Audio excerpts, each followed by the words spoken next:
Hi, today we're going to show you our Enco 20 by 60 lathe. It has a gap bed, hardening ground ways, steady rest, follow rest, 12-inch 3-jaw chuck with 2-piece reversible hard jaws. The rapid feed doesn't work. Enco calls it model 111-3940. And here we go, we're going to run it.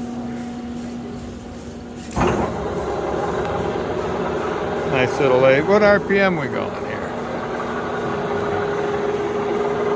This thing goes up to 1600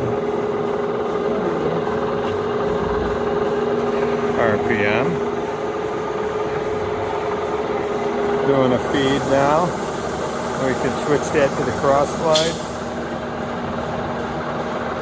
There's the cross slide. Inch metric dials. Or just inch, huh? Inch and metric on the dials. 4-way tool post, coolant system. Do another speed. We have a micrometer carriage stop. You want to feed up to that.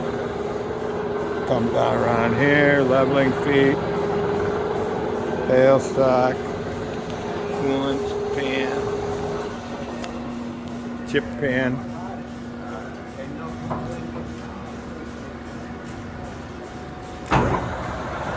Another RPM and a good sized 3-inch hole through. Thanks for viewing.